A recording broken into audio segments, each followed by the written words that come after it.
Hey guys, it's Tim and this is Wrestling Unlimited. As tonight was Monday Night Raw, we're here to talk about the whole show. I do want to say sorry for not doing a AEW Double or Nothing review. Had power issues last night. Internet was going in and out all day today. And I was just like, you know what? I got other things I do have to get work done on, not wrestling related.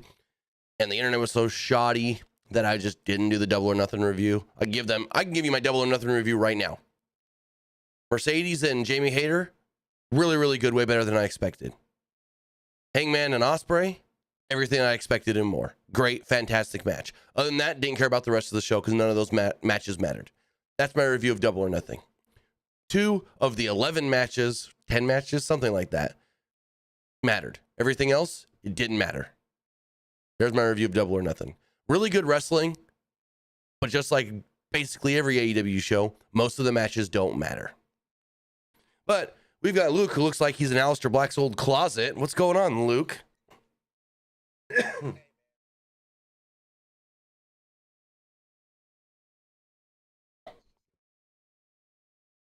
You'll get the glow.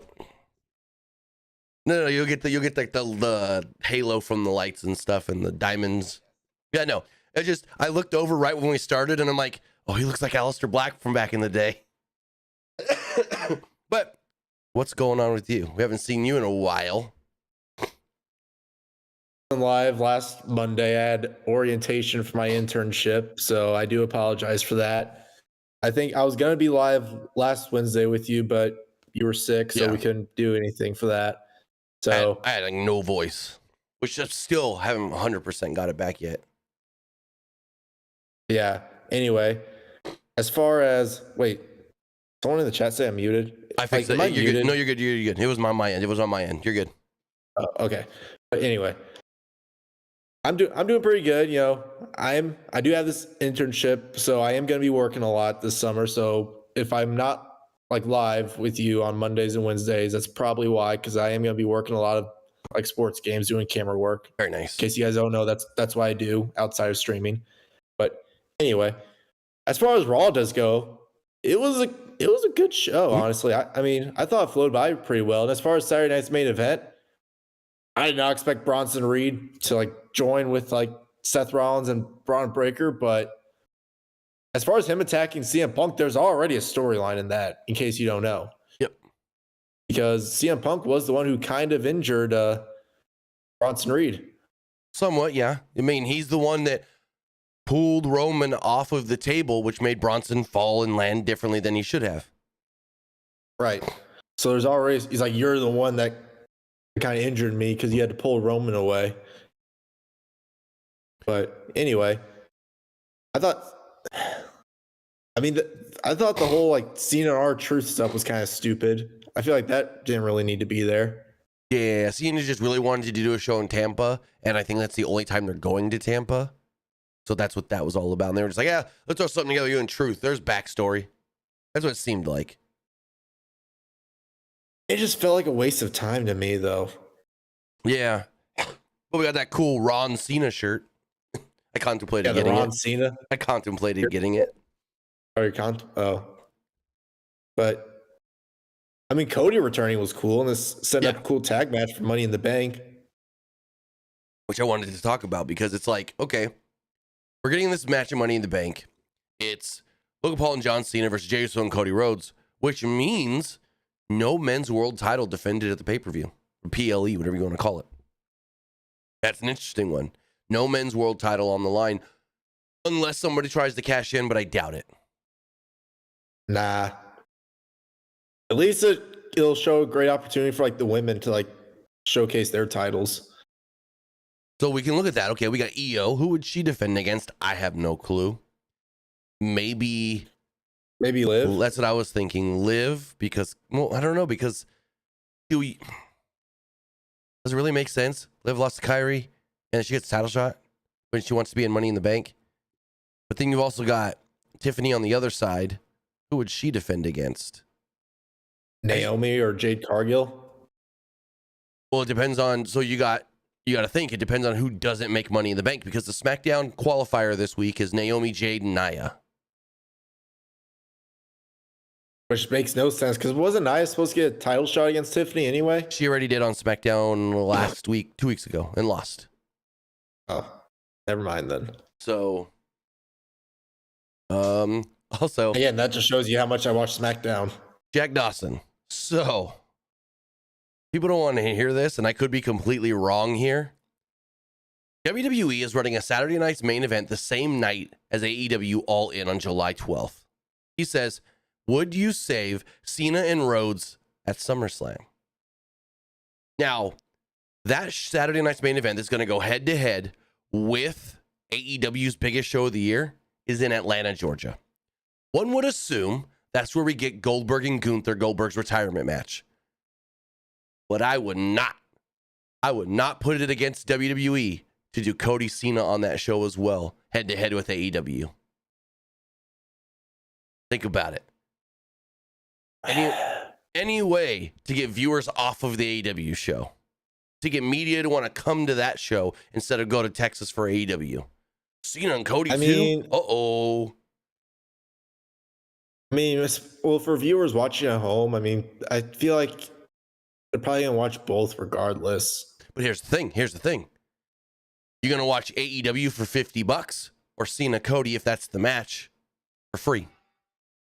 I want it. Think about it. I don't know. Think about it, though. I mean, you can always watch both without spending any extra money. Oh, well, yeah, we know how to do that. The average fan probably doesn't, though. Trust me. True, but still, I'm not going to name names. I'm not going to name names, but I have a couple people in wrestling media who always hit me up. Hey, you got the link for the AEW stream? I'm not paying for it this month. So, just saying. I mean, I've only paid for one Double or Nothing, and it was the one where Takeshita attacked Kenny Omega. Okay. Yeah. That's the only one I ever paid for. But, and I could be completely wrong. Like I said, I could be 100% completely wrong that they do Cody Cena on that show. I'm 99% sure they do the Goldberg retirement match there, though. Goldberg already said it's going to be in the South. Well, Atlanta. Goldberg is tied to the city of Atlanta. Also, that same day, from I think the same building, I'm not sure, WWE is running a Great American Bash for the NXT brand as well. So they may have two shows going up against AEW that day. And I see Trey Lucado isn't All In supposed to be at 3 p.m. though. 3 p.m. what? Central? Because I know the show is in Texas, which is Central Time. So is that, but also think about this. It's an AEW show. It's going to go 4 or 5 hours. It's All In. It's going to go 5 hours. So even if it starts at, say, 3 Central, 3, 4, 5, 6, 7, 8. Well, then you got that last hour, 7 to 8 Central, would go against WWE. Plus, if they do what they're doing with Worlds Collide, did you realize, I don't know if you saw this, Worlds Collide is not being advertised for Peacock, free on YouTube. What if they do the same thing with NXT Great American Bash against AEW All In, free on YouTube? That would be interesting. Because I haven't seen, other than, hey, Great American Bash is happening in Atlanta that weekend, I haven't seen anything else for that. Let me see. I'm going to look this up. But well, was last Saturday's Saturday night's main event, was that on NBC? Yes, all Saturday night main event episodes, all Saturday night main event shows will be on both NBC and Peacock.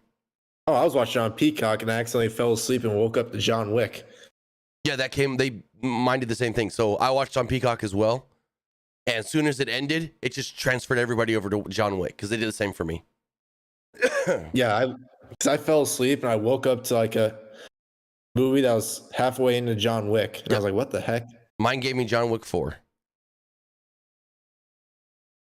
So I don't see yet a date or time for that Great American Bash. It's that day. It's the Saturday. It's the same day. We know that. But we don't know if it's from the State Farm Arena. The same place Saturday night's main event's going to be. Same place. Also, Evolution was announced for the next night in the same building. So, let me see something.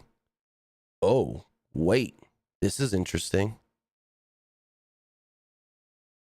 The graphic said, well, that might be the time the doors open. Because the graphic advertising the show, like get your tickets on Ticketmaster, says 7:30, which would be, usually they start 8 Eastern, Saturday night's main events. Are they starting half hour earlier? Or is that, hey, because they did a dark match this week, this one. So maybe it's like, hey, action starts at 7:30. We go live at 8, blah, blah, blah. So Afonso says starts at 3 Eastern. Okay, but is that for the pre-show or for the main card? Because AEW last year did a really early 2-hour pre-show. So if that's the case, then that would be 5 Eastern. It's still, there's going to be some overlap. I'm telling you, there's going to be some overlap. So we'll see how it all does work out. We'll see how it all does play out. But WWE is running the same day as All In. They got 2 shows that day, an NXT and a main roster show. So it's like, oof. Then the next night, they do have, Fonzie says main card at 3. Interesting. Let me look this up. I'm going to go to AEW's schedule, AEW's website, and see. Like, it's not that I don't believe you, Fonzie. Not that at all. I just want to check some things really fast. AEW All In.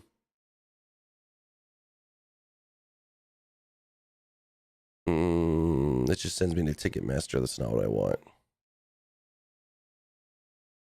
Let's see. July 12th. Here we go. Event details. This is what I want. Now, it says 2 p.m. Central, but I don't know if that means main card. Because if we look, and I'm going to look at something really fast, at like Super Card of Honor,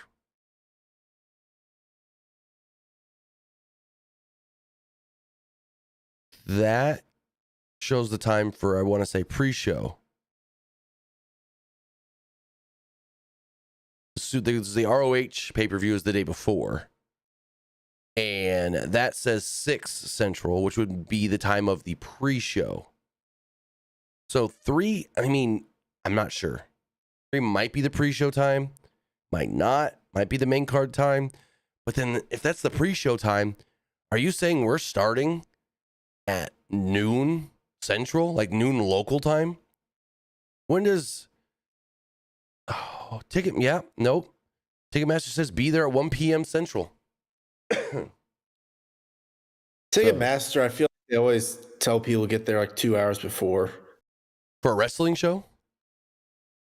They did that for us for Backlash. So was that 2 hours before the main card started? Because remember, WWE does their 2-hour pre-shows. AEW for All In does the 2-hour pre-show. So yeah. So I told you to get there 2 hours before the pre-show started? No, it was like right when the pre-show started. That was like pre-show was like 2 hours.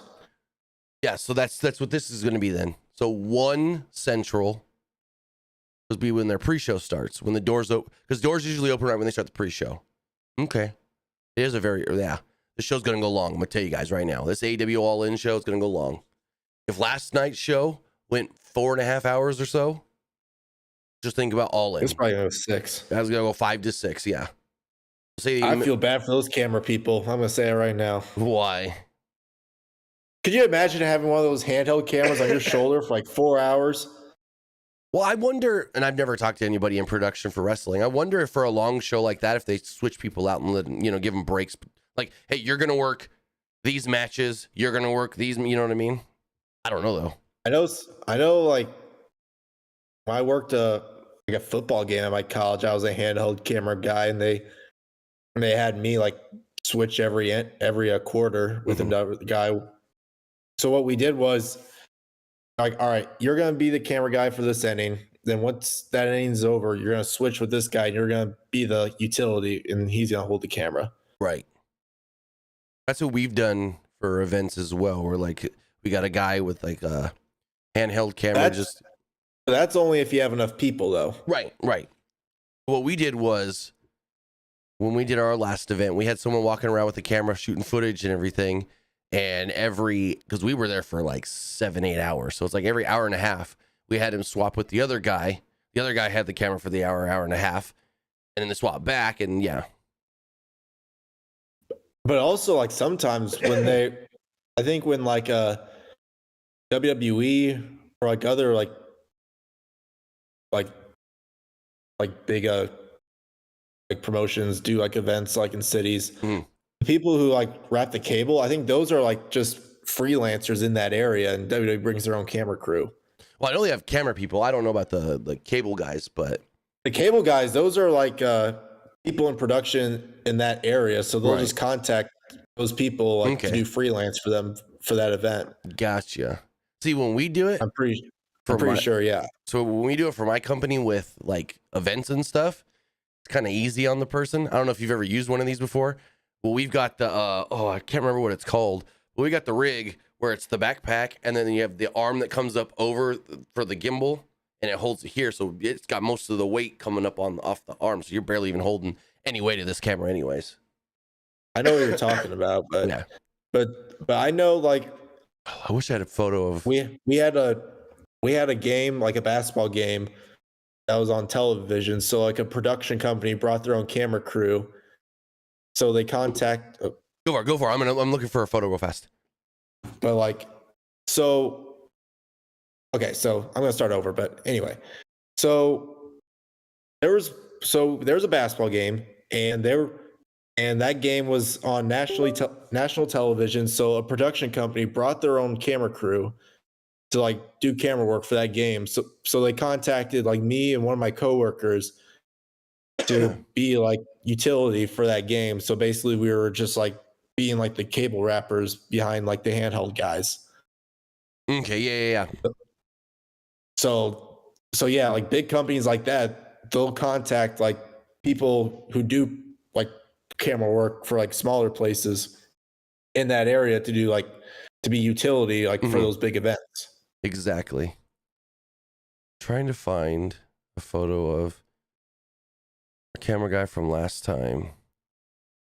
He's got the whole rig on and everything. But let me tell you, like camera work and like in that kind of field, it ain't easy. Like I know it sounds easy, but it ain't easy. Especially wrapping cable, because wrapping cable sucks. And it's not easy. And especially you gotta be quick like it. Because have you seen those like cable wrappers in WWE? They gotta be like quick.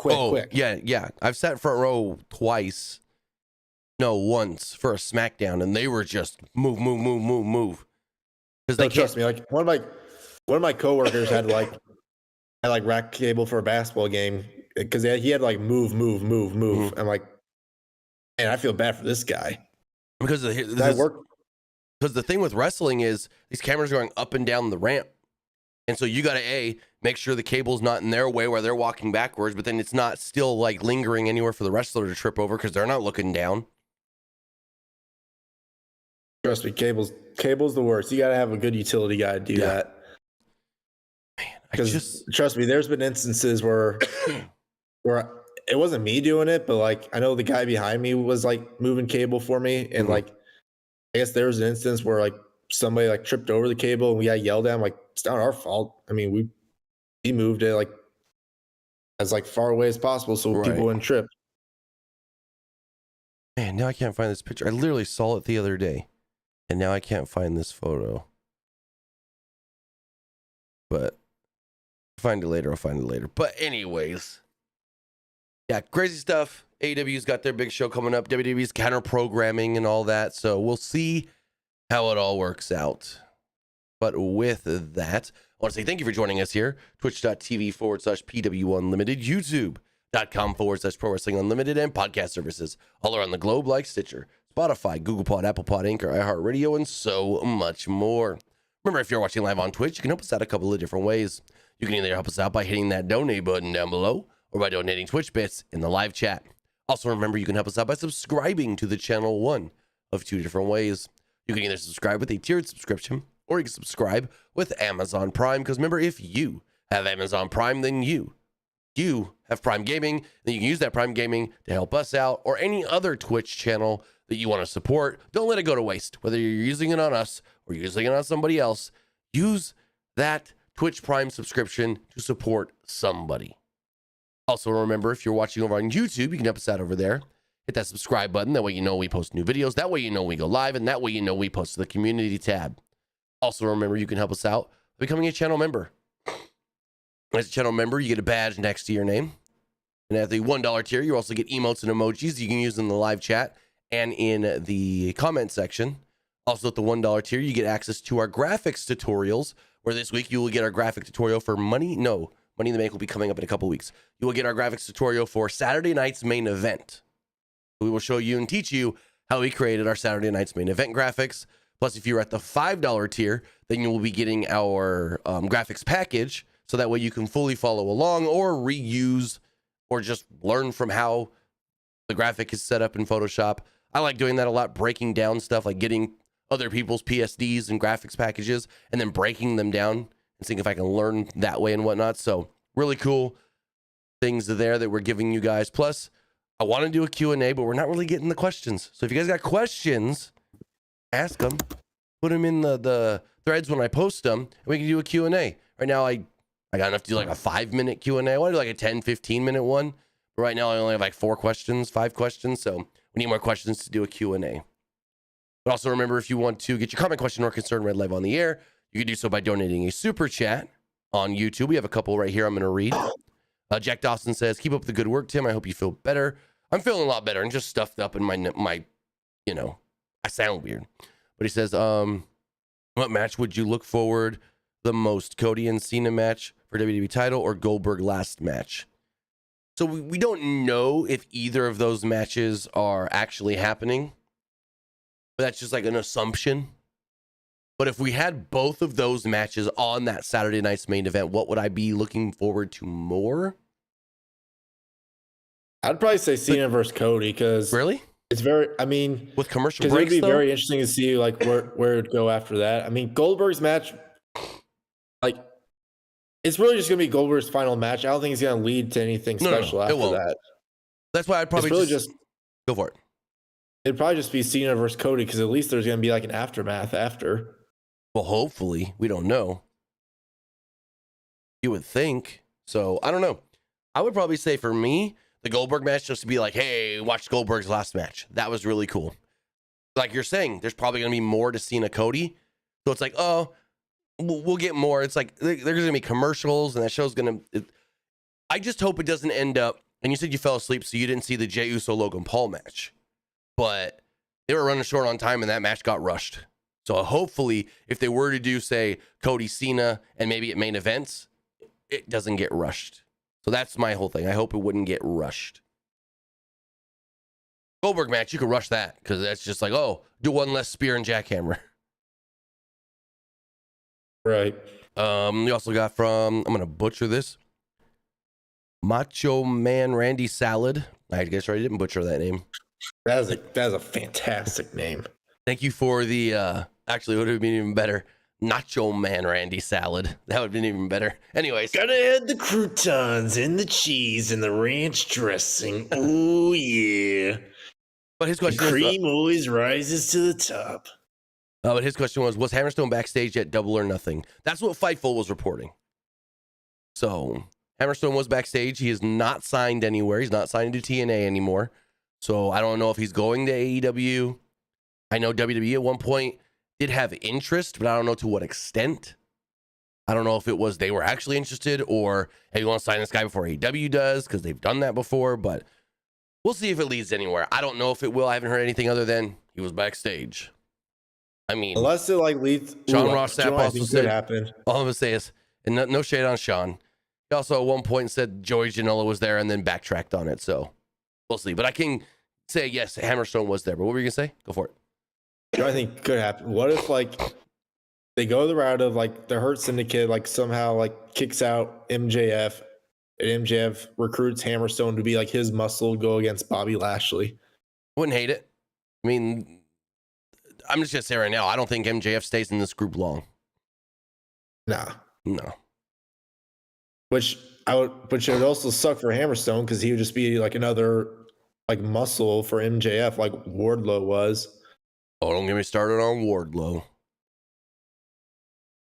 But also, guys, remember to go over to Epic Game Store.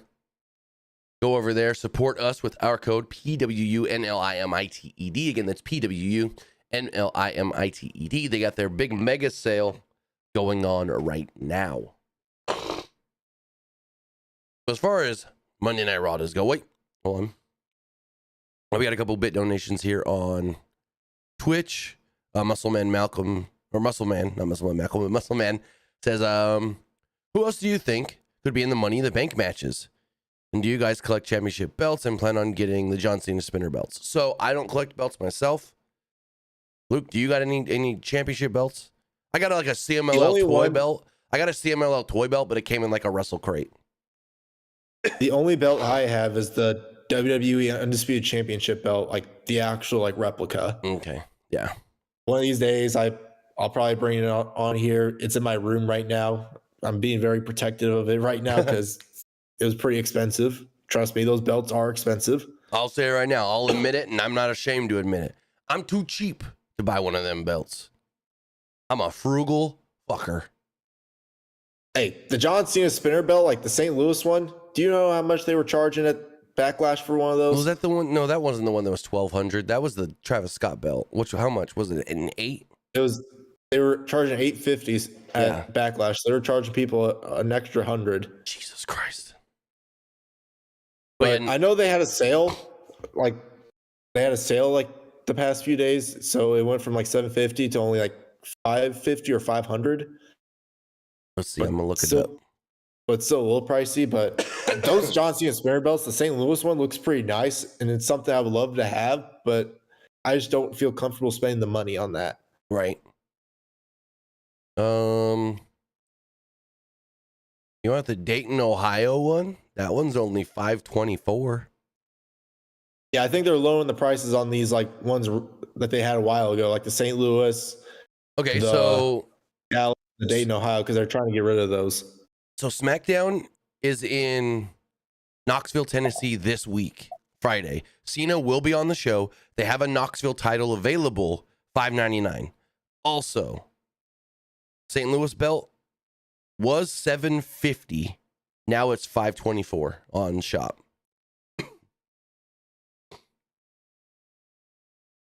Like, if I had a belt collection, the only belts I'd really have would be my undisputed one, the current world heavyweight, the John Cena St. Louis spinner, and 2 belts of my favorite sports teams. That would basically just complete my collection if I had one. Oh yeah, if I was gonna buy a belt, I would either get a 49ers one or an Angels.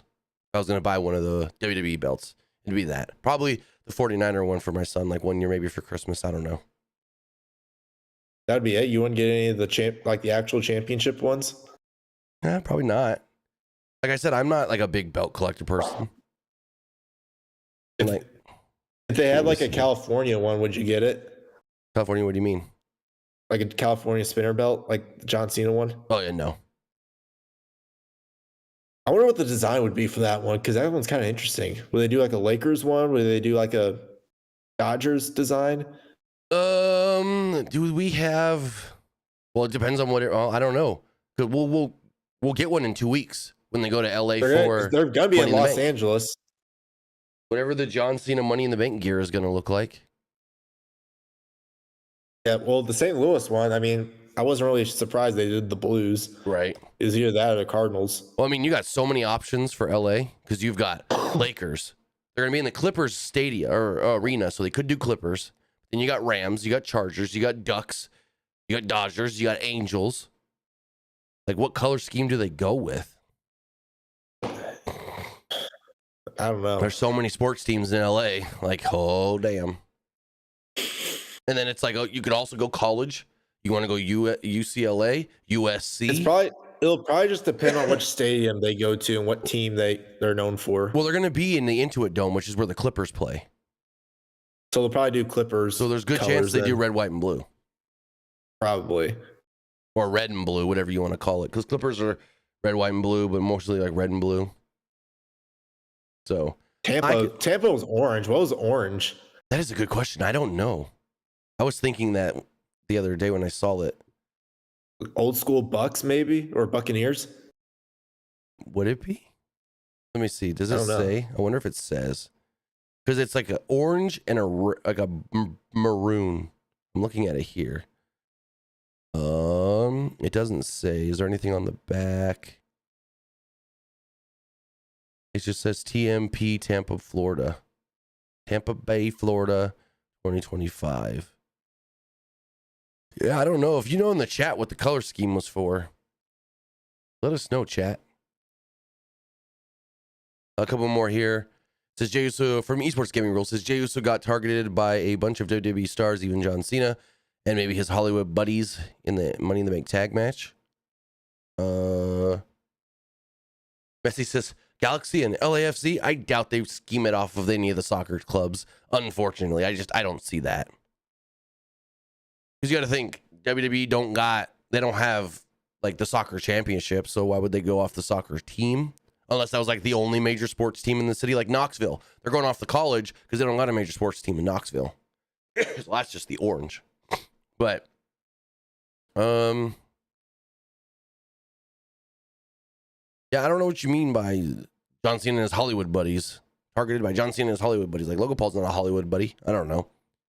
He's a YouTuber. Yeah. I mean, he was in that Baywatch movie, but that's about it. I know he like cameoed in an FBI show or something. Logan Paul? Yeah. Oh, okay. Or a police show. I don't know. I don't really follow much Logan Paul stuff. Yeah, Logan Paul, he's just a YouTuber, and I think John Cena's just teaming with him because he's just like another top heel. Well, no, that's the thing. John Cena's whole thing is like, I'm going to ruin wrestling. So he thinks helping Logan get the other world title would work to ruin wrestling. You know what I mean? Like, I'm going to help this YouTuber. Right. But as far as Raw does go, because we're 40 minutes into this and haven't talked about tonight's show yet.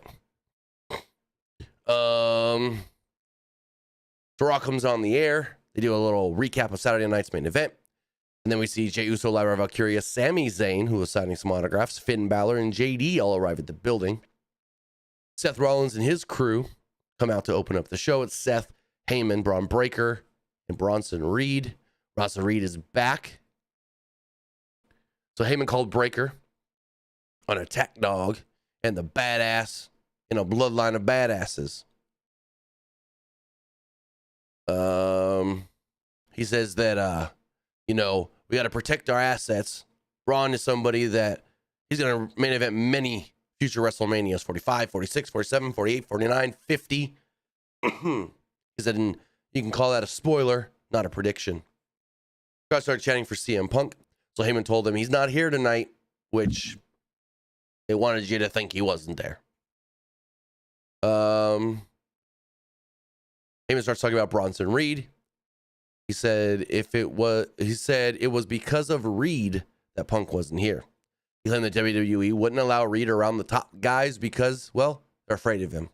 Reed's reckless, he's violent, and he can take down anybody that he wants. Heyman noted that Reed went after Rollins months ago because he was a top guy. Reed gave Rollins a bigger beating than Roman Reigns or CM Punk ever would.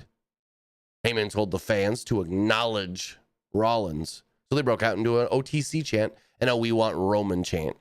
Which, when are we getting Roman back? We haven't seen Roman, since Mania? Was it Mania or the Raw right after Mania? Did Roman? It was the Raw right after Mania. I couldn't remember if Roman showed up on that show or not, but it's like, we got to get Roman back soon, right? I know he's probably taking some time off, but who knows?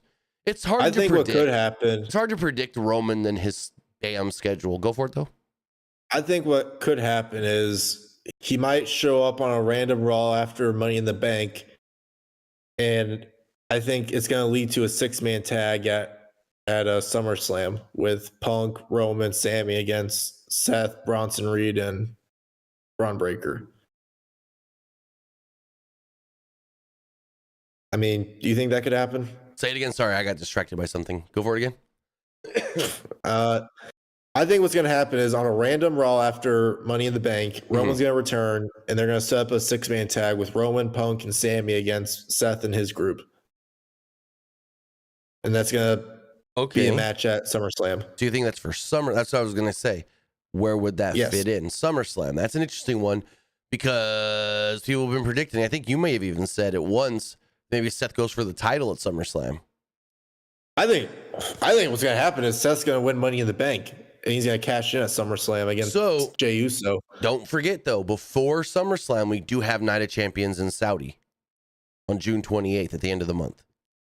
Nah, he ain't. I think what's gonna happen is maybe a Night of Champions if Seth might try to cash in, but then somebody's gonna like, whether it's Sammy or someone else, is gonna like screw him over, and it's gonna further like hype up that 6-man. And then we also got that Saturday night's main event as well, July 12th. That's the big July show. Is Saturday night's main event. Again, they'll try to cash in. They're one of those 3 men are gonna screw him over, and it's gonna further hype up their match at SummerSlam. So Seth goes to speak. Crowd chants, "You sold out." There's a like, "Fuck you, Rollins" chant. Pat wasn't sure what he was saying at first, and goes, "Oh, they're saying duck you, quack." Pat literally fucking quacked on the air. I'm like, this guy. They actually bleeped it as well on Netflix, which is kind of weird, but whatever. Rollins reminded them they had just sang a song not more than a couple minutes prior, and now they're yelling questionable obscenities at him, profanity. And then what do? They start singing his goddamn song again. I'm going to say it right now. And I hate to say this. You guys can agree with me or not. Wrestling fans are starting to ruin wrestling as far as like the heel babyface dynamic. Why? Because they keep cheering for the heels? They're singing their songs and all this bullshit. Like when Seth said, "Oh, you guys are just singing my song. Now you're going to yell obscenities at me." They should have just started booing him. No. Well, here's the thing. WWE needs to figure out ways to get fans to like. WWE needs to figure out ways to get fans to actually not like heels and just do this like standard heel crap. They need to like figure out a way to get these people to get actually like hated by the fans, actually start booing them. Exactly. I mean, AEW's got the same problem. Hurt Syndicate are supposed to be full on 100% heels, and you got the fans cheering for them, going, "We hurt people. We hurt people." And it's like, no, yeah, they're cool, but they're too cool in a sense. So it's like, and I hate to say it, but it's like sometimes crowds ruin the show when you're like, why are they so behind the bad guy? Like that's supposed to be like Seth is out here trying to get booed. And you could see it in his face where like he's trying not to laugh because they're just, oh, they're cheering me because they think I'm cool, even though they're not supposed to be cheering me. They're not supposed to think I'm cool. I'm over here trying to take out their heroes, tell them that their heroes suck, but they think I'm cooler than all of them. Yeah, it's just, I don't know. Well, John Cena gets heavily booed by fans, and WWE did a pretty good job on that.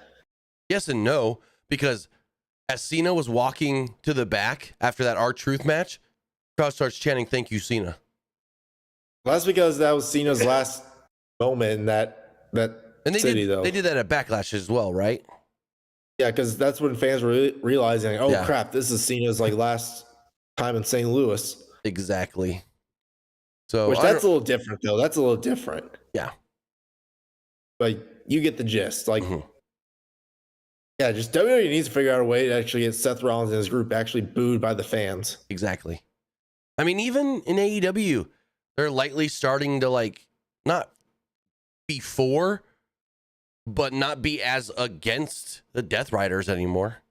Like before, it was just like they would boo, boo, boo. And now it's kind of like, oh, they're cool. Let's cheer them a little bit. I don't know. Like, especially when their music hits, they get that good pop still. It's like, fuck. But anyways. Hey, some people just want to chant for their favorite wrestlers. I mean. True. That's the thing. It's like when you've had a guy like a Moxley or a Seth who was a babyface forever and grew a fan base, those fans don't want to turn on them no matter what dastardly heel things they do. It's mainly just the little kids that want to boo the heels, and it's like the grown adults are like, "Oh yeah, this guy's cool in the ring. Let's cheer for him." Well, it's like my son. He's 13. He thinks Logan Paul's cool. He cheers for Logan Paul.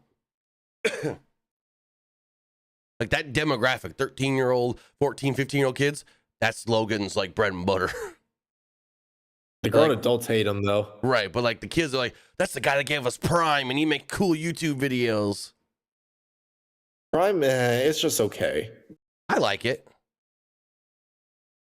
Have you tried the pizza one or whatever, like other flavors they're making? I haven't seen. Is that real? Because I know he did a video where he had wrestlers backstage try the pizza one as a joke. I don't know if is it real? I don't know. Like, I don't know if you can actually buy that one, but like I've tried like Dollar Tree. Here's the thing. I'm not to get off on a tangent or anything. You go to like Dollar General or Walmart or Target, and you're going to spend like almost $3 on a Prime. Just go to Dollar Tree. They're $1.25. But You guys have Dollar General? Yeah. I thought Dollar General was like only in a one like state. No, Dollar General's everywhere. All California. Every state's got a They're Dollar everywhere General. where I'm at. I'm just saying that. Yeah, no, everywhere I've ever been's got a Dollar General. Anyways, but no, like our Dollar Tree that we have here, they got a wall at the end of one of the aisles. It's just all Primes and Prime Energy. They got a nice orangish one. It's like, I can't remember the exact name, but it tastes like a orange sickle. Really good. That one, the Prime Energy. Anyways, Rollins said that, holding the championship is power, but you got to get that championship. And one way to get to that championship is holding even more power than just having a belt, but it is basically making the champion squirm, putting the champion's fate in your hands, and that is holding the Money in the Bank briefcase. He's like, I found something. And I'm like, you didn't find shit. You've held this before. You've cashed it in before. What do you mean you found something? You've had something. Weird, the verbiage he used. Anyways, but he said, having Money in the Bank is true power, and you can't be stopped. For the most part. Talk to Baron Corbin about being stopped, and he'll tell you, yeah, you can get screwed.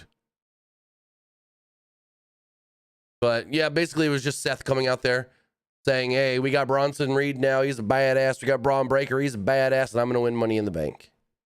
I think he does. I think Seth wins Money in the Bank. He does. Like, he really is. I don't see anyone else winning it. Like, it's also a great storyline thing because Seth, he's going to win it. He's going to successfully cash in because it's been a while since we had, like, when was the last time? Damian Priest was the last success. Drew McIntyre had a failed cash in last year. Well, no. I don't. Last year was Damian Priest. No. Well, yeah, when Drew won. Well, Drew was the last person to win it, and then he failed cash in the same night. Right. So that's what I'm saying. Like, we need a winner who this year we need a winner who will actually successfully cash in. Right. And Seth makes the most sense. Also, we forgot to answer the second part of Muscle Man's question. Who else do we think qualifies for Money in the Bank? For both matches, I think.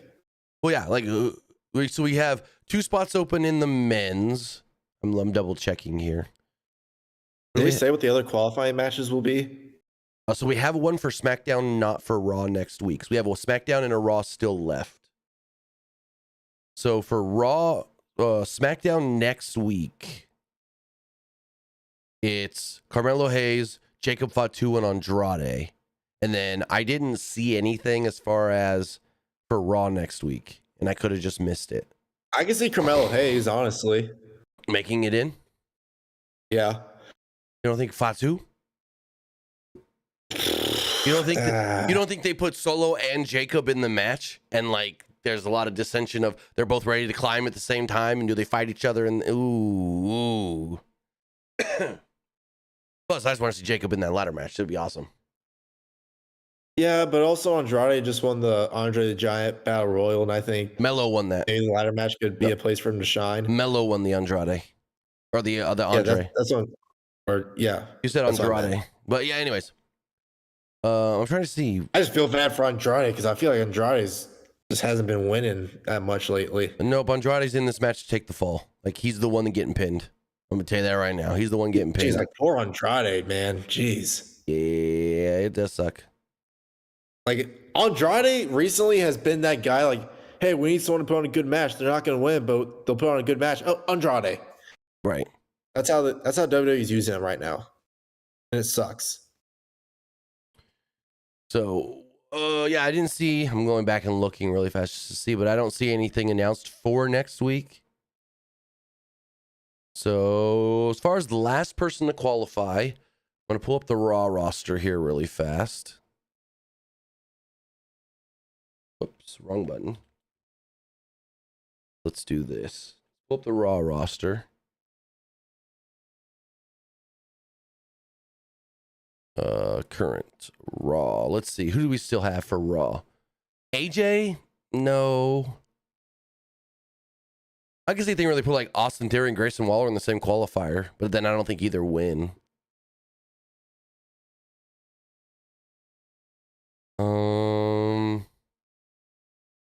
What if they did El Grande Americano?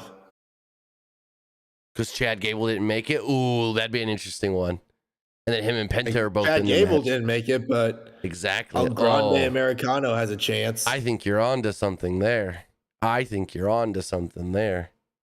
They could do a spot where like him and Penta have like a brawl. Because I'm looking. So what? El Grande.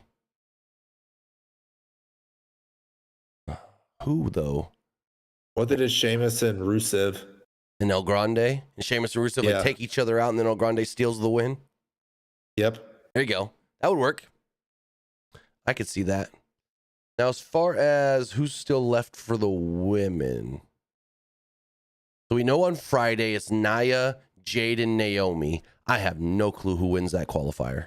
Probably Jade. No, not Jade. Nia Jax. You think? Probably gonna be Nia. Well, here's the thing. They want Jade to have this belt eventually. Jade's gonna be the champion. Jade was at one point. In a ladder match though. Hey, you gotta get experience somehow. At one point, Jade was supposed to be the champion by Mania 41. And then we also need a Raw. Well, because she got hurt. Remember, they did the whole injury, and that's when they started the Naomi storyline. It was a legit injury. Yeah.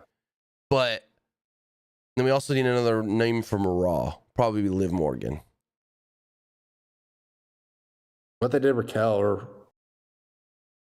they're not putting Liv and Raquel in the same qualifier. I don't see that. Jade isn't ready. Hey, you got to make her ready. Throw her to the wolves. Sink or swim. But, yeah, we'll see. I don't know. We'll do our predictions next week, though, on who we think will win and all this, even though I think we're both set on Seth for the men, but for the women, I have no clue. Yeah.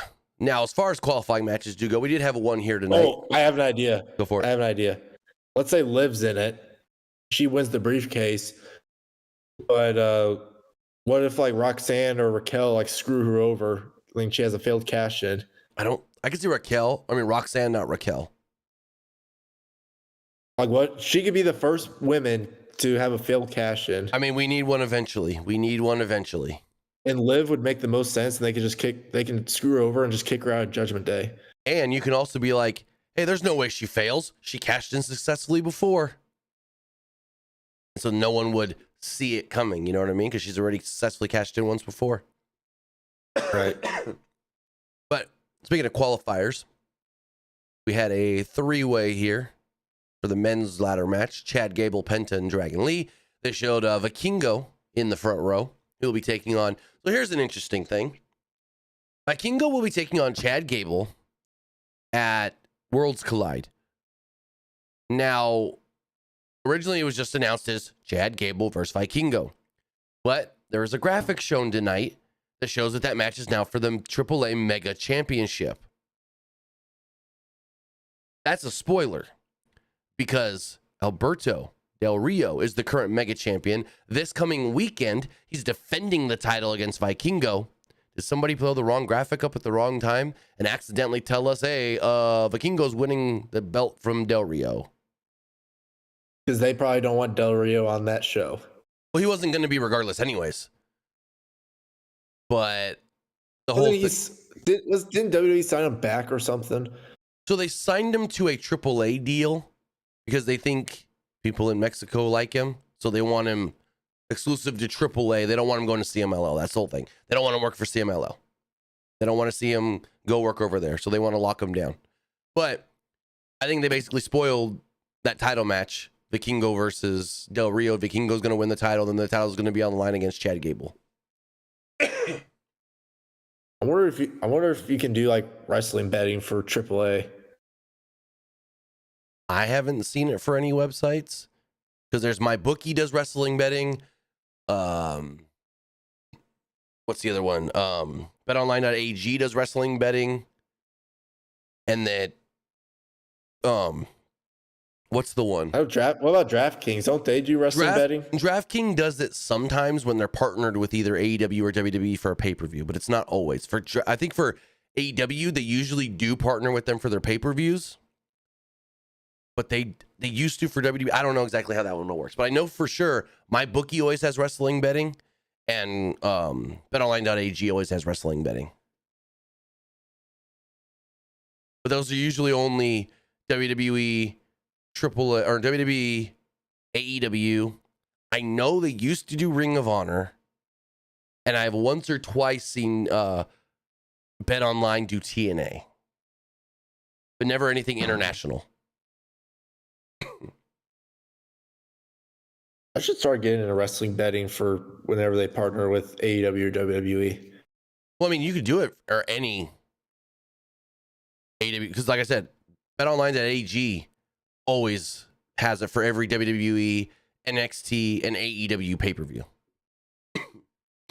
Not every NXT, but most NXT. I should have done it where Stephanie McCure beat Julia. If they had it. Let's see what they got right now. Hold on. Let's go to BetOnline. I'll throw this up on the screen. Do we have any right now? Probably not any right now because the pay-per-views and stuff just ended last week. Like they had Saturday night's main event. What the hell is it? Wrestling. I don't see the wrestling one. They don't have anything for wrestling right now. Nope. Nothing wrestling right now. That's weird. Wait, futures, is that, they have anything there? No. Yeah. BetOnline doesn't have anything right now for wrestling. They might soon because AEW is announcing stuff for All In. That's still a month and a half away, so it is still early. As far as this triple threat match does go, Chad Gable got dumped on his head, and that did not look good. Like, oof. Anyways, Penta tried some move that simultaneously dropped Dragon Lee backwards with a gory bomb at 1.2, and Gable came forward face first, but more like neck jammed into the goddamn mat. And Gable grabbed his head and then rolled to the outside for a bit. Not much happened before the commercial break other than that. When we come back from the break, Dragon Lee flew out of nowhere while going for a suicide dive on Gable, but Gable dodged it. And Lee knocked Penta over the announce table. As the ref checked on him, Gable gave Vikingo a little cheap shot in the front row. All three men traded big moves, which included Dragon Lee hitting a poison Rana. Gable hit both men with a double German suplex and Penta with a moonsault for a 2.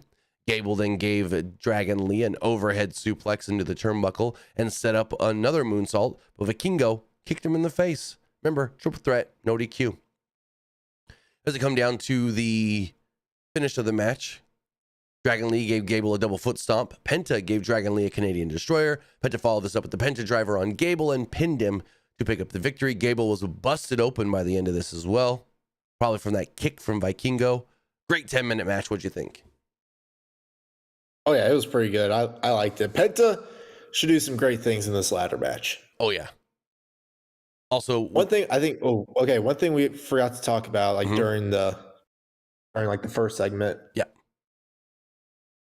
I don't know if it was Seth Rollins or Paul Heyman saying this about Bronson Reed, how like WWE didn't want this guy in putting like big matches or against the top talent because they were afraid. Man, this guy had a feud with Seth Rollins, and it was in War Games last year against top talent. Come on. Well, that's what they're trying to say, that he's been gone because they're keeping him away. I don't think they want to say that he was injured. That's the thing. Basically, they're trying to say that, Heyman got him back on TV. I know, but sometimes they want to, like, especially like, if you ever notice when someone gets a concussion, they just don't mention them at all. Kind of like that, I think, is what they're trying to do. They're trying to say that Paul Heyman brought him back. I don't know. It feels kind of dumb the way they worded it, though. Yeah, I know. But I think we need a match like this every week, whether it's a triple threat or a singles match. Give us a lucha style, high impact, fun match every week on Raw.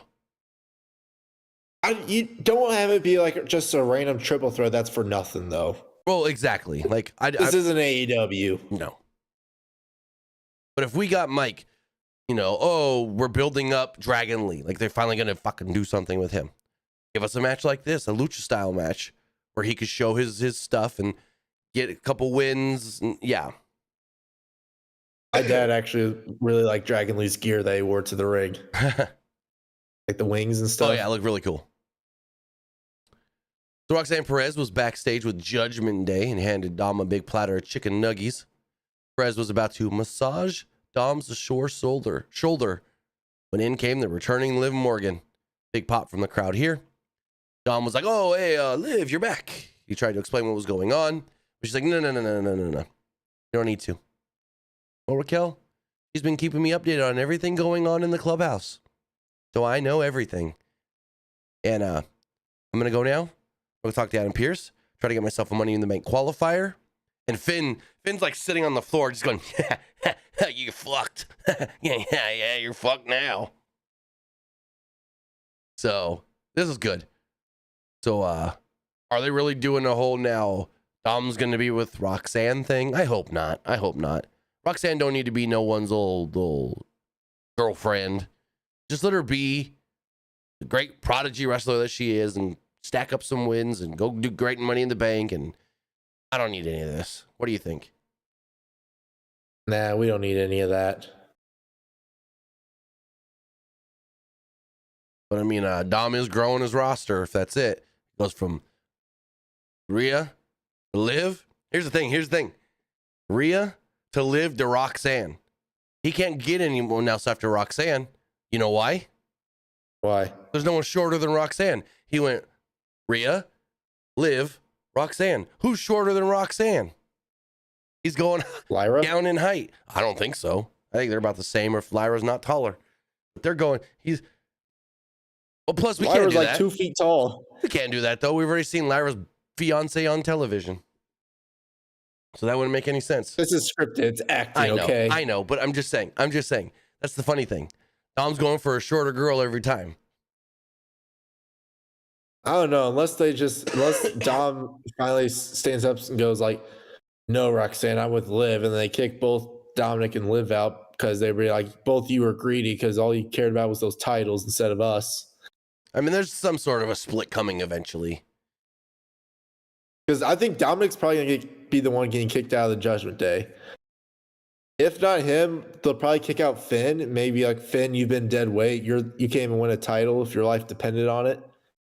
Well, then there's also the thing of Finn's the one that brought Roxanne in. So, like, you're trying to change while all of us are succeeding, maybe. Exactly. Moving forward, we got a Memorial Day video narrated by Cody Rhodes. That was really nice. Then we had Rusev versus Tozawa. Rusev won in minutes with the accolade. Afterwards, went to beat up Tozawa some more. So Sheamus came out to make the save. I had no clue who was coming out because Sheamus has got this new music that I didn't even know what it was.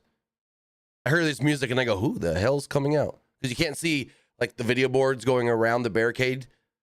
Like I think Sheamus had that music for a little while now. I'm not used to it because I had no clue who this was until they finally showed him walking down the ramp.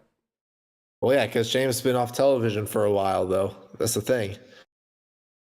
Excuse me, that too, but it's like, this music ain't working. It's a downgrade. Bring back Written in the Face. Right? They had that for a little bit when he first returned, but then they got rid of it. But anyways, we see a little stare down between Sheamus and Rusev. They talk about how they kind of got a past. They kind of got like a past, a history. And yeah, this was now reported last week by PWU Insider. The WWE did want to do a Sheamus Rusev feud, and it looks like they're kicking it off. This should be great. Kathy Kelly interviewed Canadians Bert Kreischer and Tom Segura backstage talking about their Netflix specials and whatnot. And then Bert goes, I gotta go for a second. And then and then I think it was Tom, or no, I can't remember who said it, but someone's like, that guy just, what did they say? Something like, that guy can't stay focused or something like that. The focus on that guy. Anyways, Tom Segura goes to talk about his show on Netflix. And then all of a sudden we hear, Tom, come here. And like Bert's calling him over. Bert Kreischer's got his shirt off and he's with Viking Raiders. And he's like, look, I fit in, don't I? And they also going, war. And then like Viking Raiders leave and he's still looking at Tom Segura going, war. And Tom Segura just looks at him and goes, are they already left? What are you doing? He's like, is my chest red? Am I all red? Because like Ivar slapped him in the chest a couple times. And I'm sitting there going, bro, your face was beat red before you even walked over there. So, yeah. That was funny. Like, bro, his face would be red before like he started doing the whole war thing. Well, Bert Kreischer's always like that. Just face red. My dad was like that too. His face was just always red. It's a high blood pressure kind of thing, I think. My dad had high blood pressure, and his face was always just red. But I thought it was funny and entertaining. We saw him later too, chugging beers in the crowd. So Sami Zayn's backstage. Jey Uso walks up. Zayn was tired of hearing all the talk about Rollins and his crew. Zayn regretted not going out there and confronting them earlier tonight. And Jay's like, no. You're going to go out there and it's going to be 3-on-1? You did right. Don't go out there and don't get messed up before you got your qualifier. That's what we're focusing on. Money in the bank. So go win that qualifier and then go win you a briefcase. And if any trouble does arise, I got your back. I'll be out there to help. So then we had the tag titles on the line. Pretty good match, I would say. I liked it. It was the New Day defending against the War Raiders and the Creed brothers.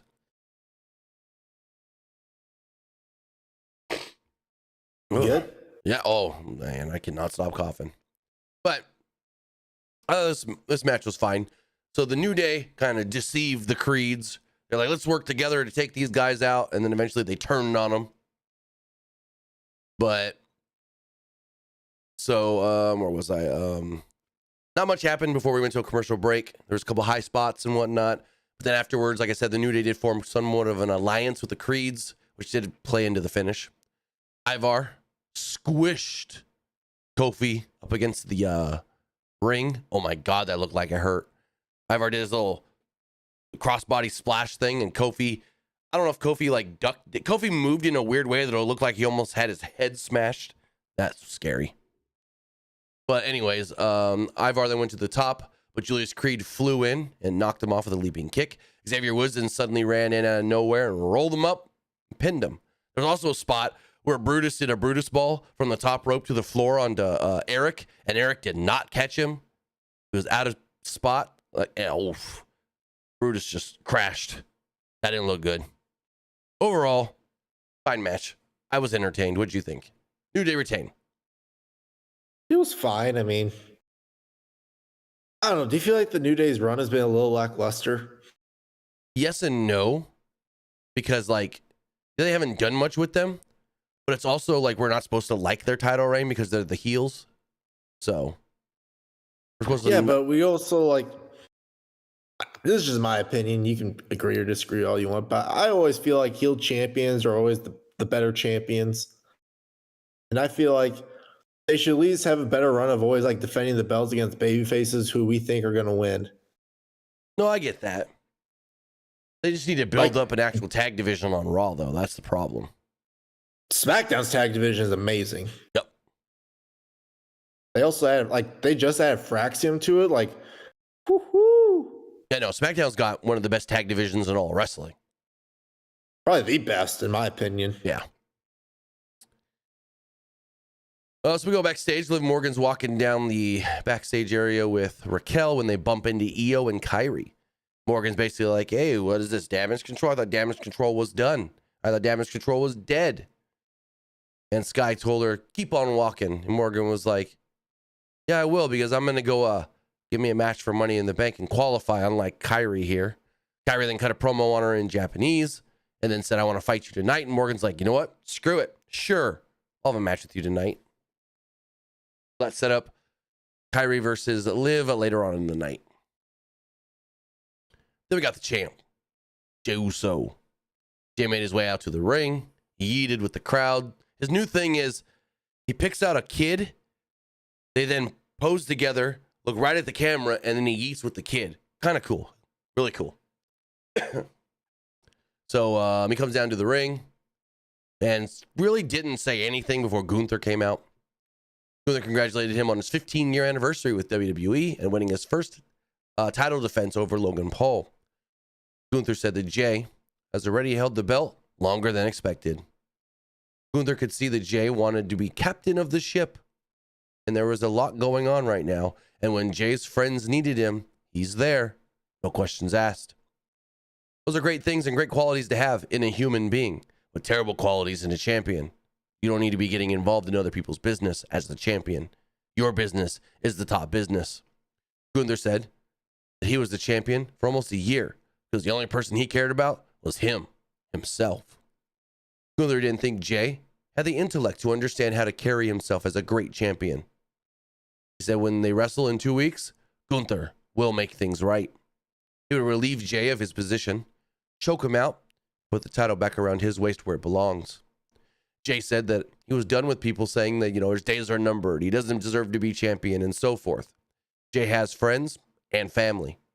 He fights for them, and they fight for him. Jey was fighting for more than just what Gunther was fighting for, more than just a championship. Jey fought for the fans' support, and he would make Gunther tap out when they fight in Phoenix. Jey promo wasn't all that great. He seemed a little flustered. I don't know if you thought the same. What did you think? That was an okay segment. Not much different than what we've seen between the two in the last couple of weeks, but Jey came off a little not good, I guess you would say. He seemed a little off, in my opinion. Yeah, I thought so. So then they told us Cody Rhodes' podcast is coming back. Kinda, sorta. Like he did these before, sorta. What do you want to talk about kind of deals? But I guess now it's like a long form. I don't know. Because like he did what? A Randy, a Miz, a Truth. I think there may have been one more episode. I can't remember. But he did these before. And now he's got the podcast back. They say a new season of Cody Rhodes' podcast. What do you want to talk about? And the first guest, his wife, Brandy Rhodes. They showed a little clip from it. Comes out this week. I'll probably watch it. Why not? Then they showed a hockey player, Patrick Maroon, and Waka Flocka, and then goddamn Titus O'Neil. Like, I forget about this guy so much. I don't even know what Titus is even doing in WWE now. Is he just what is his role? He's an ambassador, and when they go to major cities and do the Boys and Girls Club stuff, he's like the lead. So is he like officially retired? I would assume, even though he's still technically on the roster. Like, he hasn't worked a match since... Titus O'Neil hasn't had a match since... Poof! Holy fuck! His last match was a loss to Bobby Lashley with a U.S. title on the line in a 1-minute match, November 9th, 2020.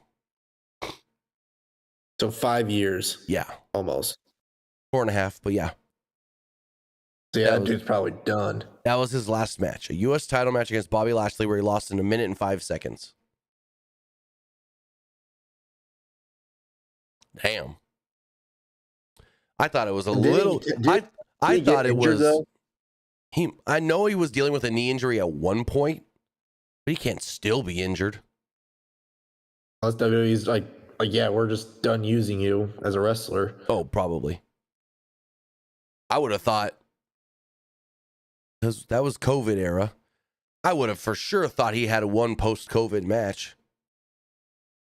Guess not. Kid Vicious. He says Roxanne already has a boyfriend in real life. Yeah, and Dom's actually married and talked about his wife on the Stephanie McMahon podcast. Like Luke said, it's all scripted acting. Dom's over here, got 3 different girls, yet he's been married for like 2 years. Like, it's a show. Roxanne's dating one of them guys that was on LFG, which that show sucked. And they're bringing it back for another season. Here's my question. I don't know if you ever watched any LFG, but apparently like they're filming the second season already because it's coming quick. And they got like some of the same people from the first season now on the second season. Why would you have the same people? Aren't they considered the losers? Why do you bring them back? You didn't bring people back in Tough Enough.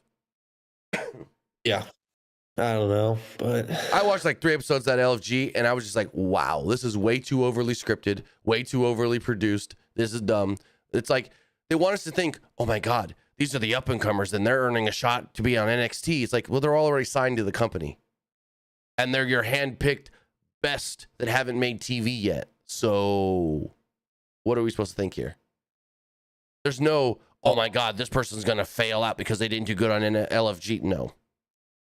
I can't get behind LFG or get into it because it's way too scripted and fake. Like Tough Enough was scripted to a point, but at least those were all people not signed to WWE looking to get a WWE contract.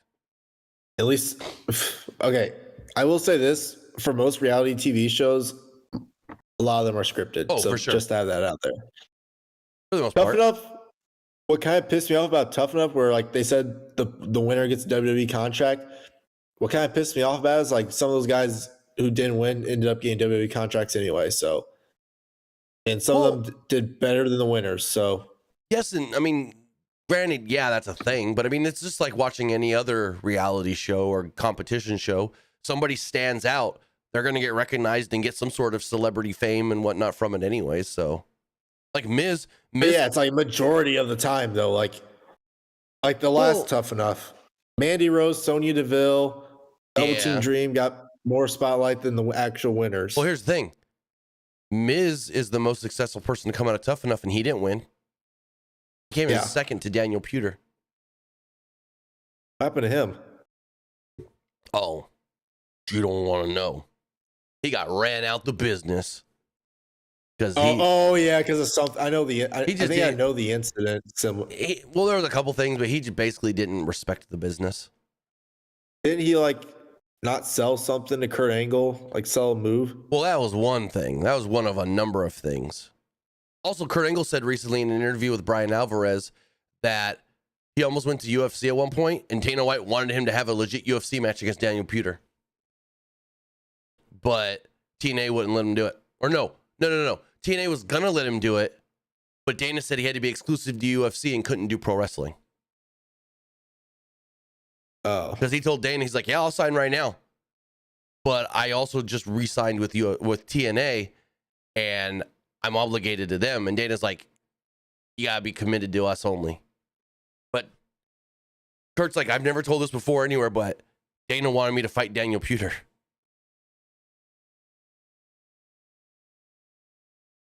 I was like, that would have been perfect.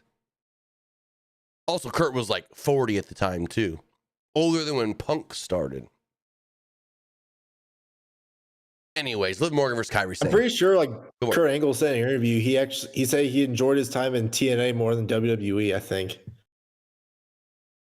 I mean, he was in TNA longer than WWE. His full run in TNA was 11 to 12 years. His first WWE run was only 6. I mean, he had more success in WWE though. Define success though. What do you see as success? A bigger name? Like more fame, yeah. But that's the thing though. It's like WWE, TNA. Like, yeah, you're going to have a bigger name and more success to a degree in the bigger company. I'd say he probably had some better matches though in WWE. No. All Kurt's best match, other than his. So Kurt says that his best match is the Benoit match, the one-on-one match from Royal Rumble or whatever. But when you look at it, the majority of his top matches all came in TNA.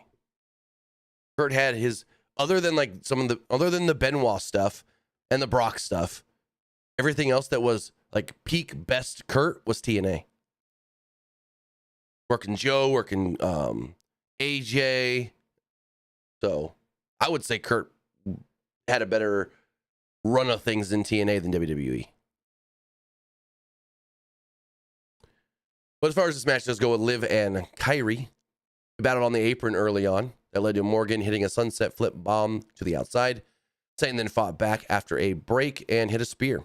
Zayn continued on the offense and hit a flying forearm and got a 2 off of it.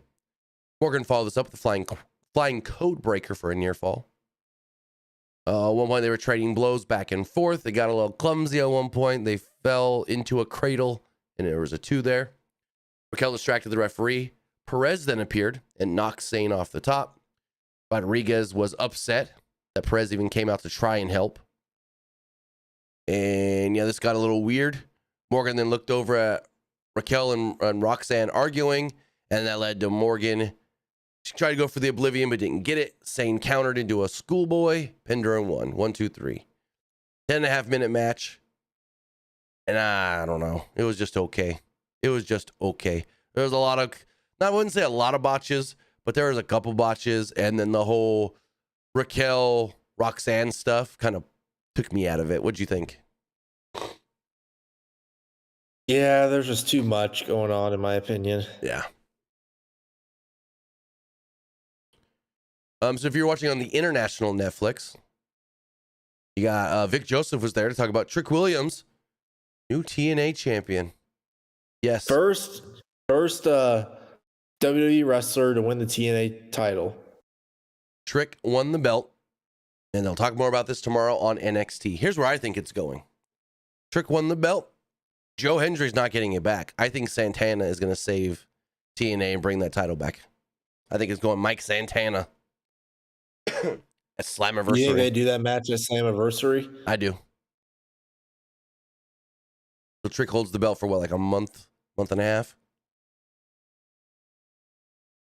Mike Santana, that's interesting. Well, they've been pushing him hard as like the next top guy.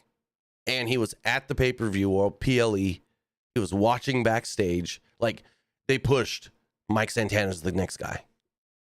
I can see him show up on NXT, be like, I'm here to save TNA from like this. Like, well, I'm pretty sure, and I skimmed through Battleground. I didn't watch any of the backstage stuff, but I'm pretty sure they said Santana will be on the show tomorrow, or expected to be on the show, something like that. But moving forward, Judgment Day met backstage. Rodriguez and Morgan. Rodriguez said Morgan would have fun if not for Perez.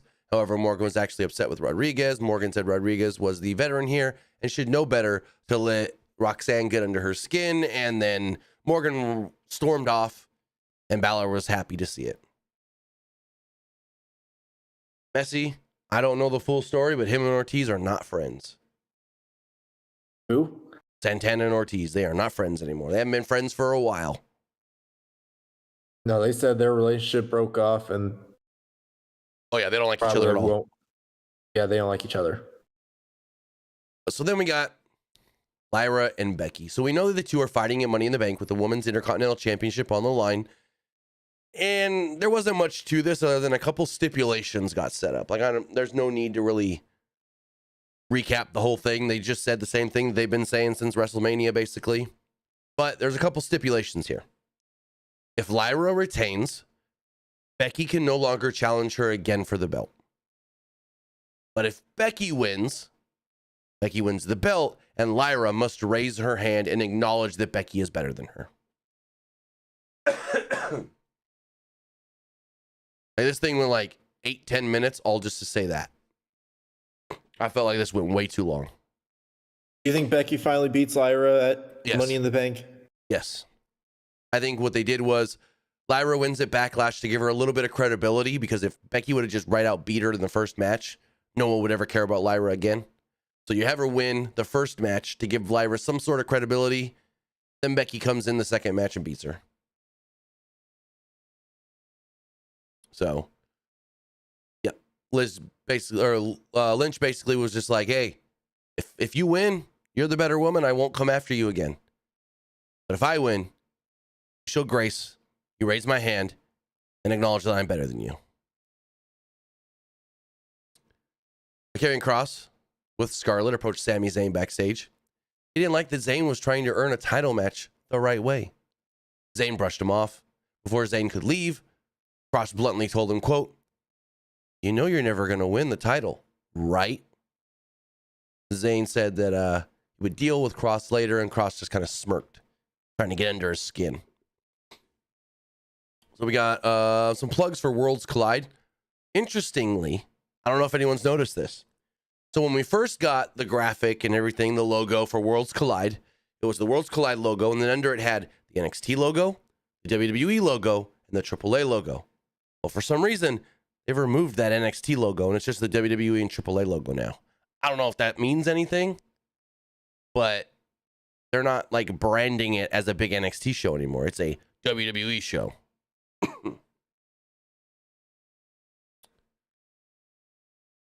I don't know. Like, what do you feel like about the matches so far announced for Worlds Collide?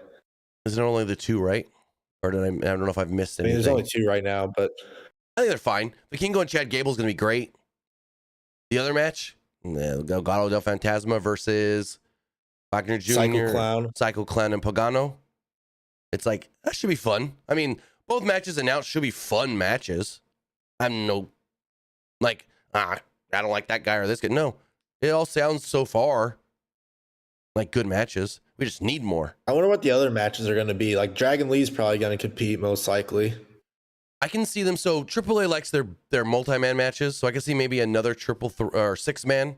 Maybe we get the LWO against 3 AAA guys.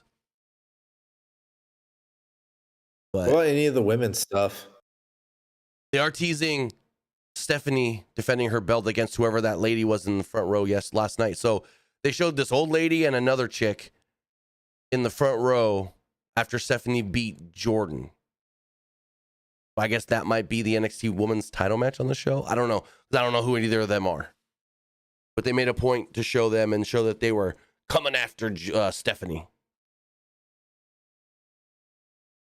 I'm surprised. I'm honestly surprised she beat Jordan Grace, honestly. I thought Jordan Grace was going to win. Hey, maybe Jordan's finally coming up. Also, what was it? Ava on Battleground hinted that the draft could be coming. So maybe Jordan's going to get drafted. Here's the thing. Jordan Grace was signed to a main roster deal, but working in NXT. So they need to move her up. Yeah, but NXT, though, they're going to be losing a lot of big names. And I feel like NXT is really going to suffer. That is true. That is true. I agree. Now it's like they're losing Jordan Grace. Now, who's going to be their biggest star now? Just Ricky Saints? Is he going to get called up? No, not anytime soon. I mean, Trick. Ethan Page will probably get called up. Here's the issue. I think Shawn Michaels likes Trick a little too much and won't let him go. Because Trick should have been up on that main roster a year ago. But I feel like Trick might suffer a little bit on the main roster, though.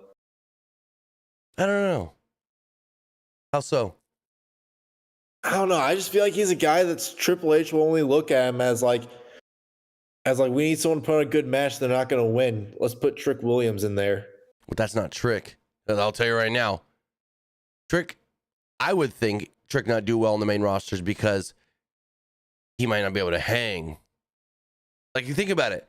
Trick is good in NXT because he's working guys his level and below. I don't know if Trick is main roster level. You know what I mean? But at the same time, it's like he needs to get thrown into that deep end and start working with better guys and learning and getting better that way. Now, they ain't moving him up right now, but who's main roster ready in NXT is Obafemi. Also, I think Stephanie stays down for a little while as well. I think Stephanie stays in NXT, works on her English, helps that brand. I think she's going to be their Bailey. Where Bailey stayed back for a while and helped NXT stay, have a good women's division there. So I think we're good with the women's division with Stephanie. I mean, Ethan Page is going to get called up most likely. He's gotta.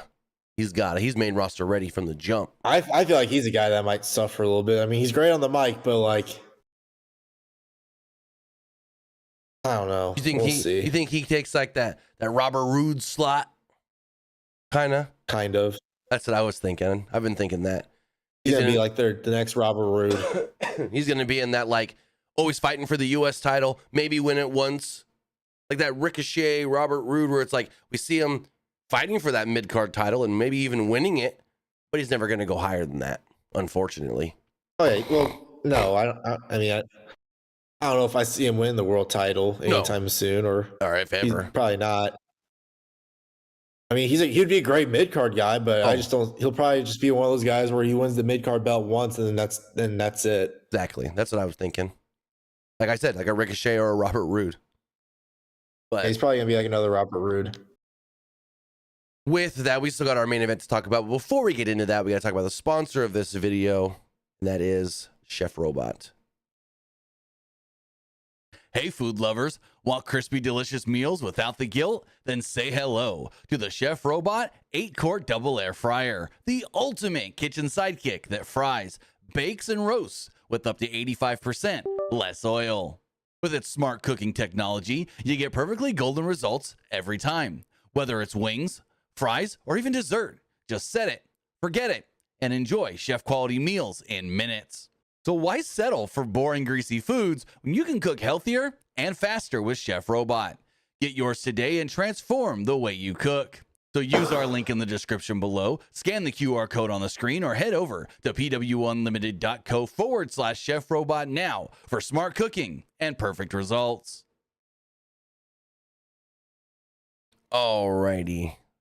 Poll is also live if you're watching on Twitch, so you can go vote in that. But as far as the main event does go, triple threat for spotting Money in the Bank: Seth Rollins, Sami Zayn, and Finn Balor. Balor did get to shine early on, and we went to a break about 2 minutes in or so, so not much really happened before that break. We did see Sami Zayn do an Arabian press moonsault to the outside, and then pay tribute to Sabu. They barely called it out, too. Like, they were going to the break, and then Pat just, I guess, realizing, goes, oh, we love Sabu, or something like that. Back from the break, Rollins and Balor kind of formed an alliance against Zayn, but he fought him off. Zayn chucked Rollins out of the ring and went for an exploder on Balor, but Balor countered into a roll-up for a 2. Rollins hit Balor with a pedigree, but Zayn caught Rollins in a crucifix for a 2. Rollins gave Zayn a pedigree and got a 2 off of it. Zayn and Rollins then traded reversals until Zayn hit a Blue Thunder Bomb for a near fall.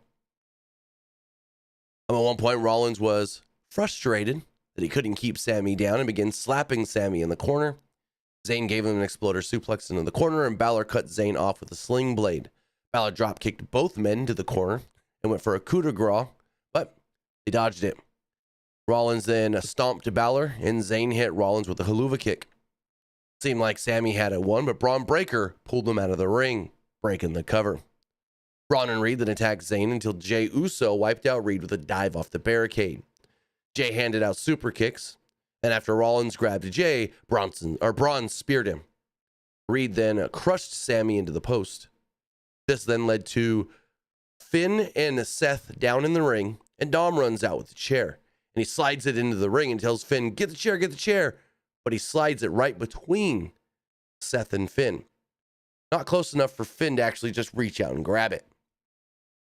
Seth Rollins does get the better of this, though, as Finn doesn't get up in time. Seth stomps him face first on the chair and pins him 1, 2, 3. Seth Rollins is qualified for Money in the Bank. Before we get into the post-match stuff, what do you think of the match itself? I thought it was a fine match. Like, better than fine, but I wouldn't call it great. It was fine. I thought when Dominic handed Finn the chair, I thought it was going to be like, oh, Finn's going to win and possibly win Money in the Bank. No. But that just further escalated Finn and Dominic possibly breaking off soon. Because as soon as Dom slid the chair in, Pat kept going, that chair's too far away. That chair, Finn can't reach the chair. Like, oh, yep.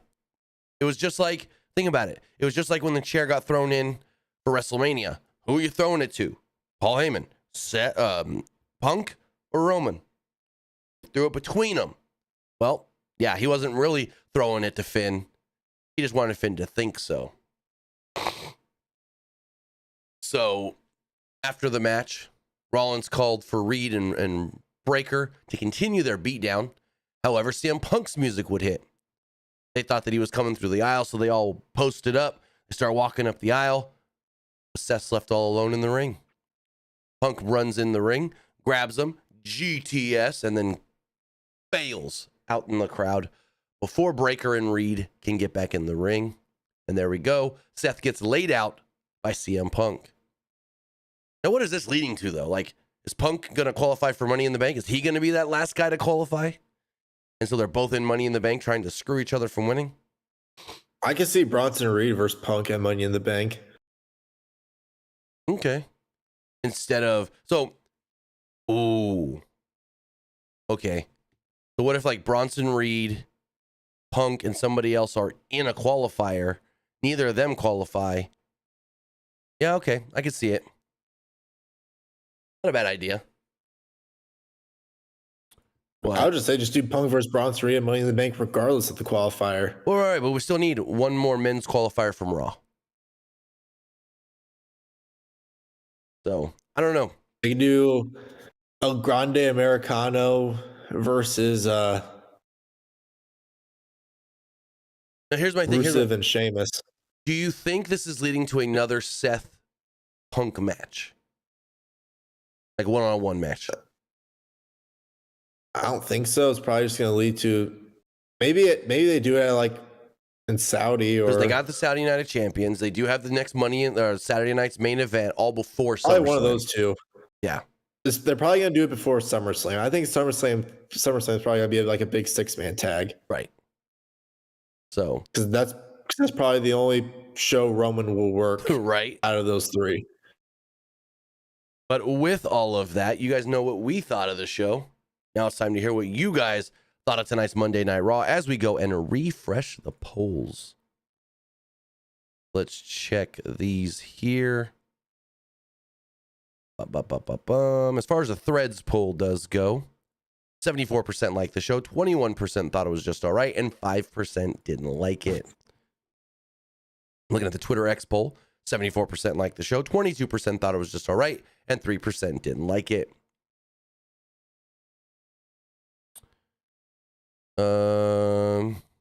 Looking at the community poll, 81% liked the show, 14% thought it was just all right, and 5% didn't like it. As far as the live poll does go, they basically are all about the same. 76% liked the show, 14% thought it was just all right, and 10% didn't like it. Finally, everybody that voted on Twitch liked the show. With that, guys, that is going to wrap everything up. I want to say thank you for joining us here. Twitch.tv/PW Unlimited, YouTube.com/Pro Wrestling Unlimited, and podcast services all around the globe like Stitcher, Spotify, Google Pod, Apple Pod, Anchor, iHeartRadio, and so much more. But Luke, tell them where they can find you. You can find me over at Twitter X at petgear_21, and you can also find me over at Twitch at Young Grasshopper Luke. With that, guys, have a great rest of your night. Have a great rest of your week, and we'll see you back here on Wednesday for AEW.